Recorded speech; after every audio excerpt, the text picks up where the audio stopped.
ಇನ್ನು ವಕೀಲರ ಹೋರಾಟಕ್ಕೆ ವಿಪಕ್ಷ ನಾಯಕ ಆರ್ ಅಶೋಕ್ ಸಹ ಬೆಂಬಲವನ್ನ ಸೂಚಿಸಿದರು. ಹಿಂದೂಗಳ ಬಗ್ಗೆ, ಜಡ್ಜ್ ಬಗ್ಗೆ ಅವಹೇಳನಕಾರಿ ಪೋಸ್ಟ್ ಮಾಡಿದ್ದಾರೆ. ಈ ಸರ್ಕಾರ ಬಂದ 8 ತಿಂಗಳಿನಲ್ಲಿ ಎಲ್ಲ ಕಡೆ ವಸೂಲಿಗೆ ನಿಂತಿದೆ.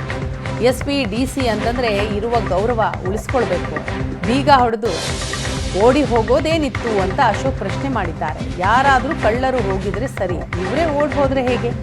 ನಿಮ್ಮ ಹೋರಾಟಕ್ಕೆ ನಮ್ಮ ಸಂಪೂರ್ಣ ಬೆಂಬಲ ಇದೆ, ವಿಧಾನಸಭೆಯಲ್ಲಿ ನಿಮ್ಮ ಪರವಾಗಿ ಚರ್ಚೆ ಮಾಡ್ತೀನಿ ಅಂತ ಆರ್ ಅಶೋಕ್ ಅವರು ಹೇಳಿದ್ದಾರೆ. 5 ದಿನಗಳಿಂದ ರಾಮನಗರದಲ್ಲಿ ವಕೀಲರು ಪ್ರತಿಭಟನೆಯನ್ನು ನಡೆಸ್ತಾ ಇರುವಂಥದ್ದು.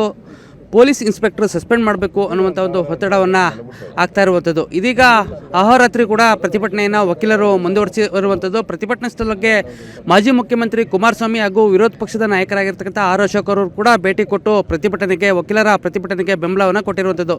ನಮ್ಮ ಜೊತೆಗೆ ಮಾತನಾಡೋದಕ್ಕೆ ಆರ್ ಅಶೋಕ್ ಅವರು ಇದ್ದಾರೆ, ಬನ್ನಿ ಕೇಳೋಣ.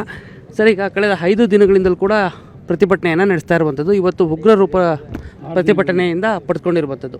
ತಾವು ಕೂಡ ಪ್ರತಿಭಟನೆ ಸ್ಥಳಕ್ಕೆ ಬಂದಿದ್ದೀರಾ, ಏನಾಗ್ತಾ ಇದೆ ಸರ್ ಇಲ್ಲಿ? ಇಲ್ಲಿ ಪೊಲೀಸರ ದೌರ್ಜನ್ಯ ಎದ್ದು ಕಾಣ್ತಾ ಇದೆ. ಪೊಲೀಸರು ನ್ಯಾಯಯುತವಾದಂಥ ಒಂದು ತೀರ್ಮಾನವನ್ನು ಮಾಡಿಲ್ಲ. ಕಳೆದ 10-15 ದಿನವೂ ಆಟ ಆಡಿಸ್ತಾ ಇದ್ದಾರೆ.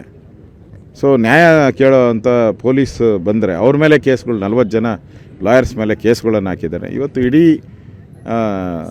ಲಾಯರ್ಸ್ ಎಲ್ಲ ಎದ್ದು ನಿಂತಿದ್ದಾರೆ. ಇಡೀ ರಾಜ್ಯದ ಲಾಯರ್ಸ್ ಎಲ್ಲ ಈ ಒಂದು ಹೋರಾಟಕ್ಕೆ ಕರೆಯನ್ನು ಕೊಟ್ಟಿದ್ದಾರೆ. ಸೊ ನಾವು ಕೂಡ ಈ ಹೋರಾಟ ನ್ಯಾಯಯುತವಾದಂಥ ಹೋರಾಟ ಮಾಡ್ತಾ ಇದ್ದಾರೆ. ಒಂದು ರೀತಿ ಜಡ್ಜ್ಗಳ ಬಗ್ಗೆ ಅವಹೇಳನಕಾರಿಯಾದಂಥ ಪದಗಳನ್ನು ಉಪಯೋಗ ಮಾಡುವಂಥದ್ದು, ಜಡ್ಜ್ಗಳಿಗೆ ಹೀಯಾಳಿಸುವಂಥದ್ದು, ಇದು ನಮ್ಮ ಕಾನೂನಲ್ಲಿ ಅವಕಾಶ ಇಲ್ಲ, ಇದು ಅಪರಾಧ.